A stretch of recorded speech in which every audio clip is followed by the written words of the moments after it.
Olá pessoal, nesse vídeo eu vou falar um pouco sobre como tem sido a evolução do poder de compra do dólar norte-americano nos últimos 100 anos. Então a gente vê nesse gráfico aqui, que em 100 anos, na verdade, o dólar perdeu o poder de compra. Ele perdeu aproximadamente 95% do seu poder de compra, porque em 2013 um dólar compra exatamente o que 5 centavos comprava em 1913, ou seja, uma baita desvalorização. E por que isso aconteceu? Porque a inflação desse período corroeu tanto o poder de compra assim do dólar norte-americano. Então, um dos motivos foi exatamente o abandono do padrão ouro e a criação de uma moeda fiduciária, ou seja, uma moeda baseada em dívida. Então, o dinheiro ele passou a ser baseado não em reservas, não lastreado em ativos reais, como o ouro ou qualquer outro tipo de commodity relacionado à riqueza do país, ou da sua economia, ou do seu PIB, e baseado apenas no compromisso de pagamento de uma dívida. Então o governo começou a emitir moeda além das suas reservas, além dos seus ativos reais. Então, esse tipo de moeda chamada fiduciária, né, ela não é linkada nem lastreada a nenhum tipo de ativo. É apenas um número gerado na tela do computador e baseado na dívida ou no compromisso de que a pessoa vai pagar aquele valor com o acréscimo dos juros. Então o governo, na verdade, ele cria dinheiro, ele emite dinheiro a hora que ele quer, baseado na própria necessidade de resolver problemas imediatos, né? Então, por exemplo, esse gráfico aqui mostra que de 1933, né, até 2009, o dólar perdeu 94% do poder de compra em 76 anos. Aqui já é uma outra perspectiva um pouco mais recente. Não 100 anos, mas 76 anos. Porque houve um certo crescimento até 1933, quando Roosevelt determinou que seria ilegal os americanos manterem reservas em ouro. Então, na verdade, esse momento aqui marcou o fim do pseudo-padrão ouro administrado pelo Fed. Daí em diante, o poder de compra só decresceu, só perdeu o poder de compra. Agora, em 1945, começou o famoso Bretton Woods, que é o Gold Standard Light, um padrão ouro light, digamos assim. E aí a gente pode ver que de 1945 até 1971, houve uma queda de 56% em 26 anos do poder de compra. Então, 1933 marca o fim do padrão ouro, perda no poder de compra. 1945 até 71, início desse Gold Standard Light, E você vê que perdeu mais 56% em 26 anos. E de 1971, que foi o fim desse Bretton Woods aí, e aqui em 1971 começou o moderno, regime de moeda fiduciária, que é essa moeda baseada em dívida, que o governo emite dinheiro a hora que quer e não tem ligação nenhuma com ouro ou com qualquer outro tipo de ativo real da economia daquele país. Então, de 1971 até 2009, caiu mais 81% o poder de compra em 28 anos. Então, por que isso aconteceu? Porque como a moeda não é mais baseada em nenhum ativo real, o governo está emitindo moeda a hora que ele quer para resolver problemas. Então, por exemplo, na crise de 2008, os bancos que começaram a quebrar, muitas empresas que fizeram maus investimentos estavam quebrando também por causa da crise, do subprime também. Essa crise, na verdade, ela também foi gerada por esse volume de dívida e dinheiro que o governo emitiu além da sua possibilidade. Então você vê que as dívidas, elas na verdade são a força motriz dessas crises, Os bancos centrais, eles acabam, de certa forma, criando a crise. E aí, quando a coisa estoura, né? Ao invés dele deixar a própria economia se reerguer, não, deixar mesmo que as empresas ruins vão à falência e tal, e os bancos quebrem mesmo, ele salva. E como é que ele salvou?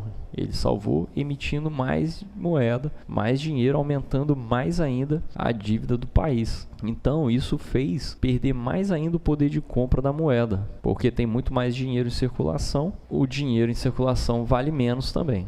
Como você tem muito mais dinheiro do que a representação real desses ativos, é natural que haja essa perda de poder de compra, é natural que esse dinheiro perca valor. Então, quando a gente fala que a moeda não é mais lastreada em ativos reais e sim baseada em dívida, mas uma hora a conta vai ter que fechar. Ou seja, os credores, os que emitem esse dinheiro, emprestam esse dinheiro, na verdade eles estão de olho nos ativos reais de quem tomou esse dinheiro.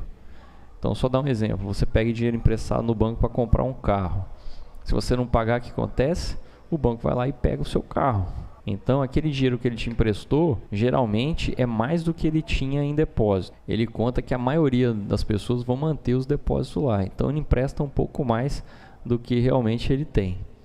E o governo faz isso também. Na hora que a pessoa não paga, ele vai lá e toma o carro. Ou toma a casa. Né? Porque fica em garantia para ele. Né? Você pega um dinheiro emprestado para comprar uma fazenda. Só que o banco ele avalia aquele bem antes de te emprestar o dinheiro e fica de garantia. O bem ele só passa para o seu nome quando você quitar essa dívida integralmente.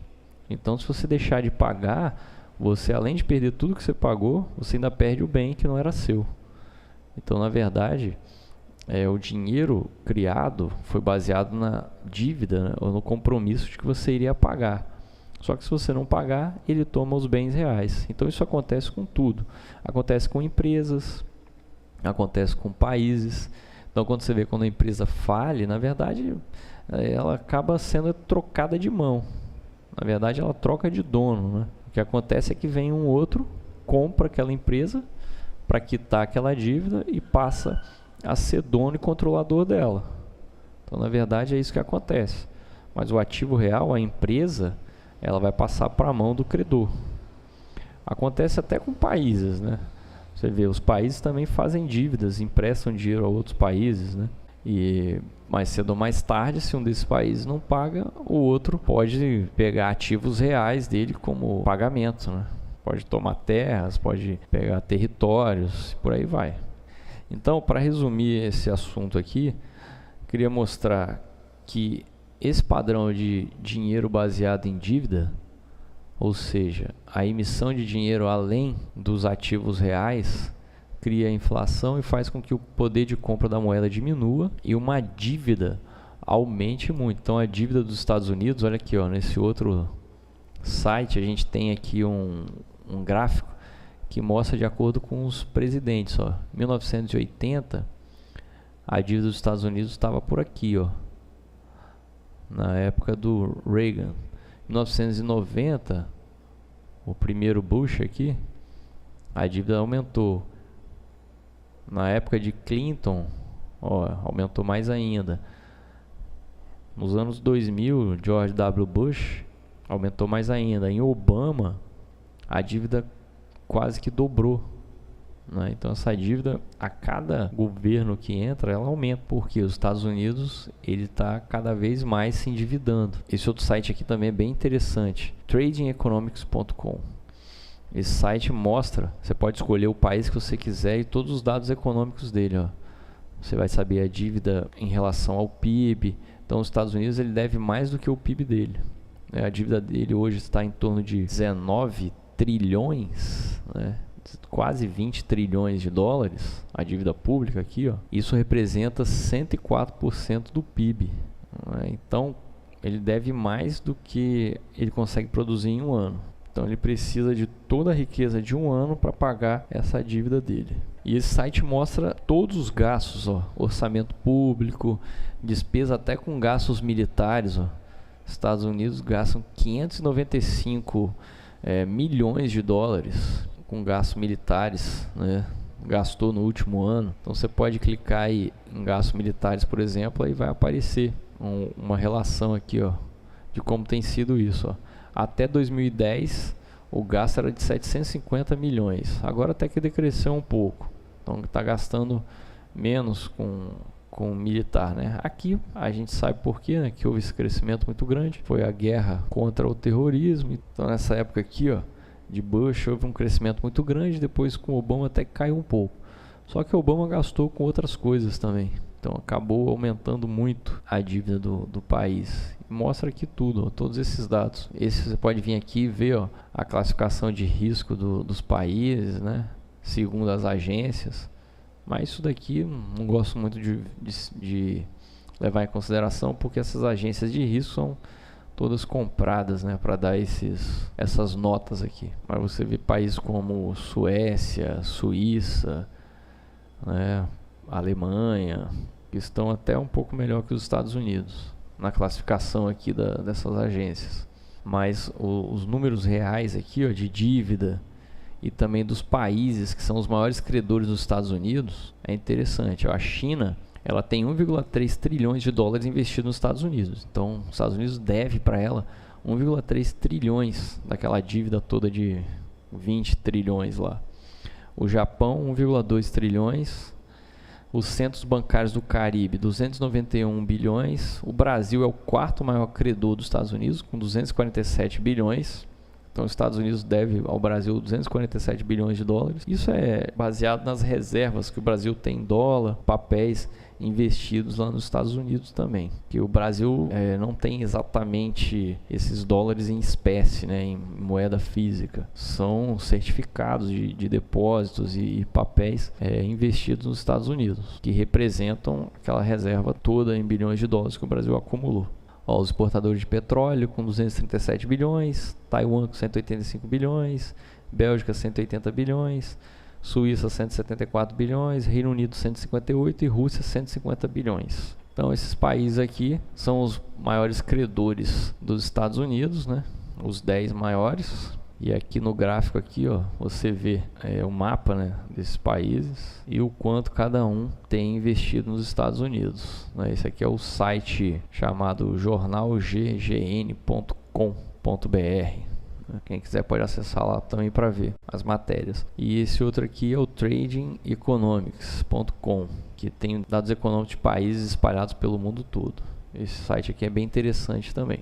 Beleza? Então esse foi nosso vídeo sobre como tem sido a perda do poder de compra, né, do dólar norte-americano nos últimos 100 anos e a inflação gerada pela emissão de moeda desenfreada, de moeda fiduciária, moeda que não é lastreada em nenhum tipo de commodity ou ativo real, e sim apenas baseada na dívida ou na confiança, né, o termo fiduciário vem daí, ou na confiança de que os devedores vão honrar com seus compromissos e pagar essa dívida com juros em algum momento futuro, né? Mas o que a gente vê é que nem sempre isso acontece, e daí vem as crises, né? As grandes crises. Espera-se que a próxima crise seja ainda maior do que a de 2008, né? Por conta disso aqui, ó, de que o país está muito mais endividado do que estava em 2008. Quando vier essa próxima crise vai ser ainda maior do que essa. Então tá aí. Espero que vocês tenham gostado desse vídeo. Quem gostou pode curtir, dar o seu joinha e também pode se inscrever no canal. Um abraço e até o nosso próximo vídeo.